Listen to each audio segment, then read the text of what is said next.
Hi everyone. So today pag-uusapan po natin ang Kaiser Ultimate Health Builder Plan or the 3-in-1 plan.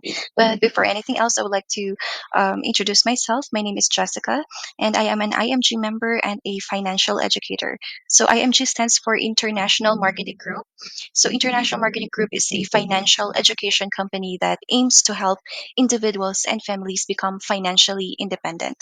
And we have a mission to change people from spenders to savers. And our crusade is that no family will be left behind. So lahat ng pamilya kailangan maging financially literate. And IMG is also the sole broker of the Kaiser International Health Group.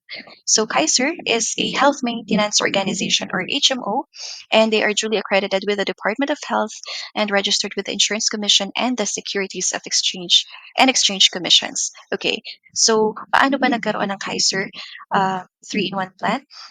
It's because it has come to a point where more than 50% of Filipino parents rely so much on their children or other relatives to support them in their old age. So reality, talagang isa ito sa mga toxic Filipino traditions wherein ang mga magulang ay umaasa sa anak nila pagtanda nila. So, yun na yung naging normal sa atin na most of the time ang mga anak ang nagiging retirement plan ng mga magulang.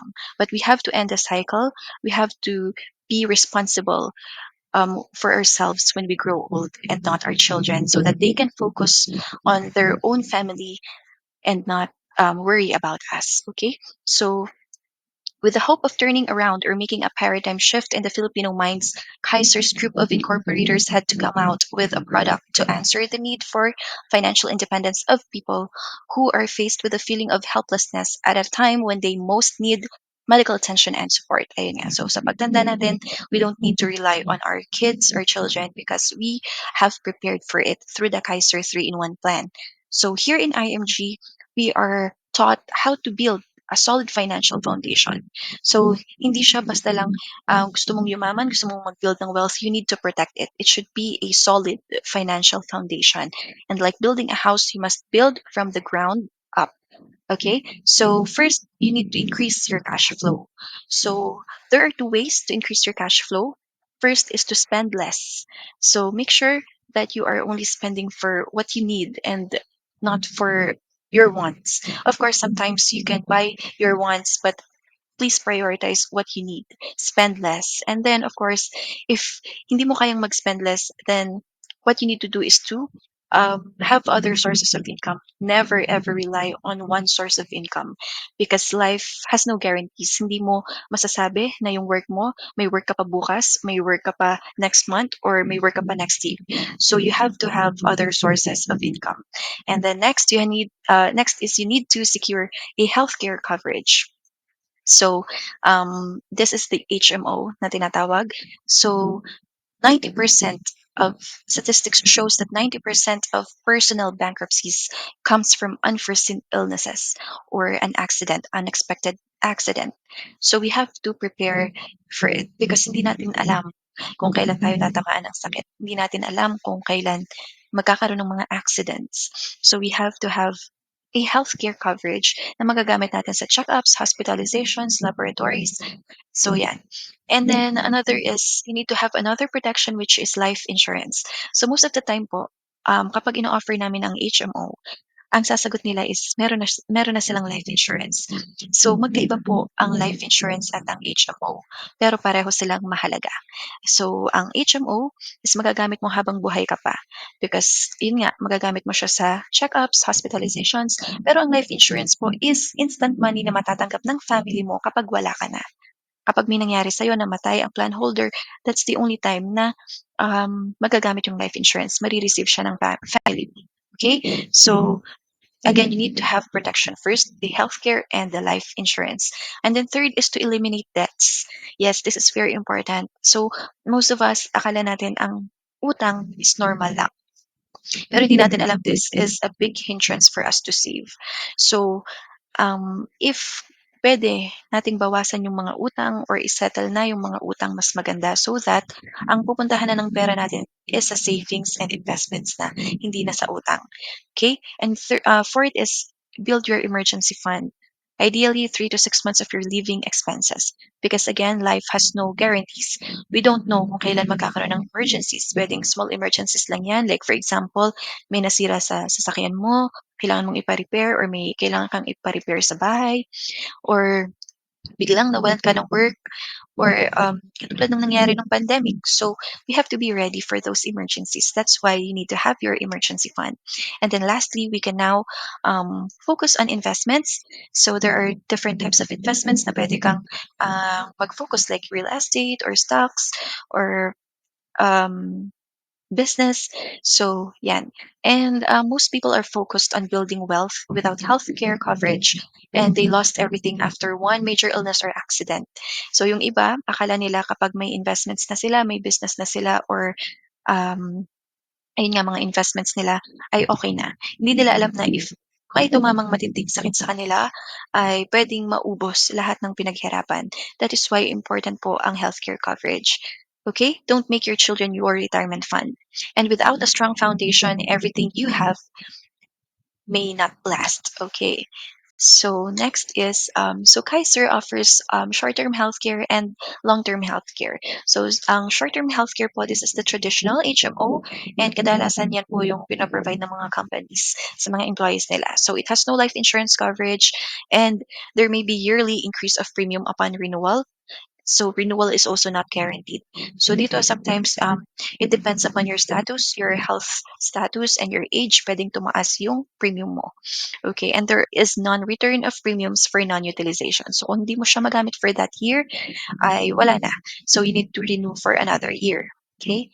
Unlike po dito sa long-term healthcare, so long-term healthcare is an HMO with health savings account, and it has a fixed premium program for 7 years, which matures in 20 years.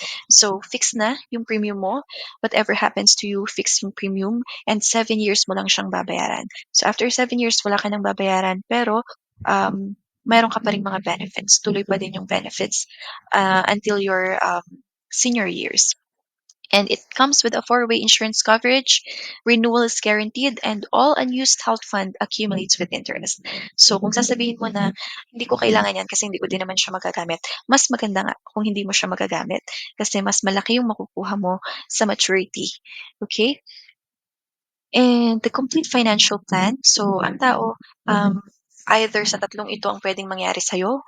What if I die too soon? So kung mawala ka agad, who will take care of your family? The solution is life insurance. So again, ito yung instant money na matatanggap ng family once na mawala ka. Okay, and what if I got sick? Who will take care of me? So the solution is healthcare coverage. So yun nga, if magkasakit ka, meron kang healthcare coverage, pwede kang magpa-check up. If ma-hospitalize ka, hindi ka magwo-worry kasi may healthcare coverage ka. And what if I live too long? Who will take care of me? Okay, so hindi mo maga-guarantee na yung mga anak mo or yung mga tinulungan mo pagtanda mo is aalagaan ka nila. So you have to be prepared. You have to have your retirement fund through investment. Okay, and those three major financial needs, life insurance, healthcare, and investment, lahat po yan ay nasa Kaiser 3-in-1 plan. Okay, so how does it works? So again, 7 years ka lang magbabayad. Okay, so if ever, for example, age 22 ka ngayon, and 7 years mo lang siyang babayaran. So, at the age of 29, tapos ka nang magbayad. Wala ka nang babayaran, and then wait ka na lang ng 13 years for the maturity. So, 42 years old ka, magmamature na yung plan mo. So, maybe sa age na to, possible, healthy ka pa, hindi mo pa kailangan. So, pwedeng hindi mo muna i-withdraw lahat para mag-continue pa siyang mag-grow. And it's up to you. Pwede din naman siya na i-withdraw mo na din lahat or magtira ka ng kalahati so that your money will still grow with the investment component ng plan na 'to, okay? And ano ba yung mga benefits? So, if nakapaghulog ka na ng 12 months contribution, ito yung mga benefits. But if you will have the annual payment, you can use this right away once na ma-approve na yung plan. So, annual physical examination benefits, dental benefits, waiver of installment due to death. So, meaning po nito, if namatay yung plan holder, malilipat po yung plan sa kanyang beneficiary and wala nang babayaran, waive na yung payment. So, kahit for example, nasa second year ka pa lang ng pagbabayad and biglang kinuha ka na ni Lord, then malilipat siya sa iyong beneficiary and wala na siyang babayaran. Okay, fourth is waiver of installment due to disability. So if the plan holder becomes totally disabled, waive na din po yung payment. Basic medical benefits, or this is the hospitalization benefits, members' choice of room and board, annual benefit limit, term life from accumulation until the 20th year. So again, from day one up to the 20th year, covered ka ng life insurance. Accidental death and dismemberment, lifetime network access to over 500 hospitals and over 1,000 doctors as long as you have funds. So again, madami po tayong mga accredited na hospitals, private hospitals and doctors.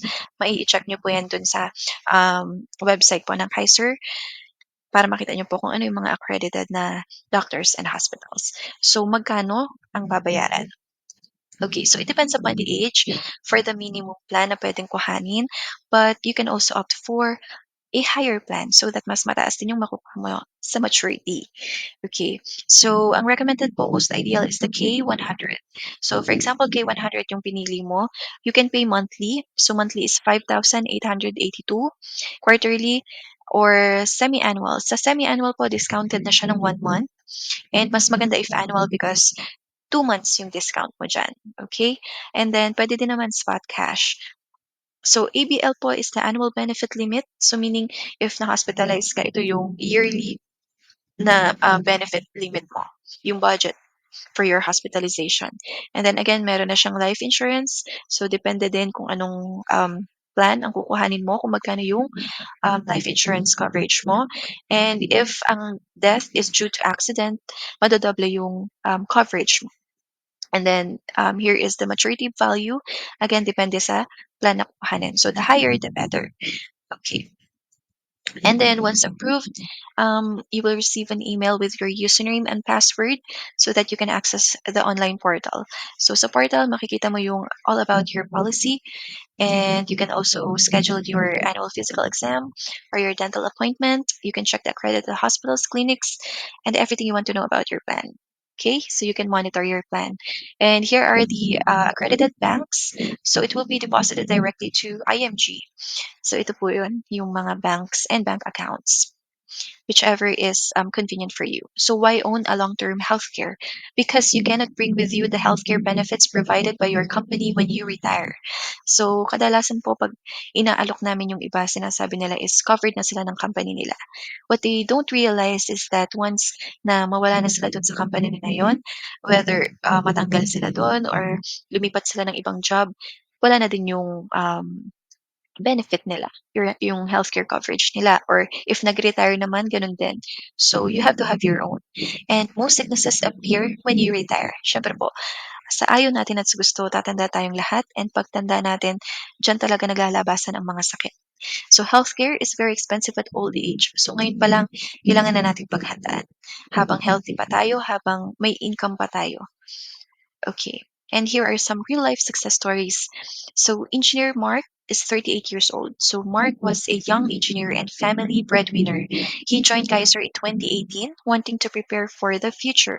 But in 2020, he was diagnosed with cancer and passed away within a year. So, see, 2018 pa lang siya, and then 2020, na-diagnose na siya ng cancer and namatay. So, 2 years pa lang siyang nagbabayad. But the Kaiser's life insurance and waiver of installment, um, naka-receive ng lump sum yung family niya from the life insurance coverage na meron dun sa 3-in-1 plan, and his wife became the policy owner na-transfer na since the wife is the beneficiary.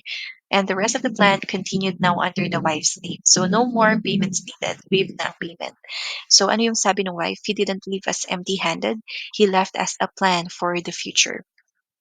Okay, and this one, Mommy Tess, 62 years old, is a solo parent. As a single mom, Tess struggled with income and didn't think she could ever retire.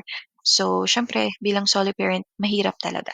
And even though hirap siya sa income niya, minake sure niya na matatapos niya yung bayaran yung Kaiser niya. And by the age of 60, nag-mature yung plan niya with over 600,000 in value. So, ano ginawa niya nung na-receive niya? She bought maintenance medicine in bulk, renovated a small part of her home, and started a tiny sari-sari store to support her retirement. So, anong sabi niya? I didn't know anything about money. Now, I teach my grandkids to save early. Okay, so in life, there are no guarantees. We can't say we'll still have work tomorrow, next month, or next year. We can promise we'll always be healthy. And we can say there won't be an accident. Hindi natin alam yan. Hindi natin masasabi kung kailan dadating yan. But one thing is certain, if we don't prepare today, our family will suffer tomorrow. Think of the responsibilities na maiiwan mo and who will suffer. So ask yourself, if you truly love your family, wouldn't you do everything to protect them? The best time to prepare was yesterday. And the next best time is now. So wag ka nang magdalawang isip. Start preparing and securing your future. And if you have any questions, or if you want a one-on-one meeting with me, you can go on you can send me a message via my Facebook page, Jazz Castle, and my Facebook page, Kaiser Financial Coach Jazz. Okay. So thank you so much for watching, and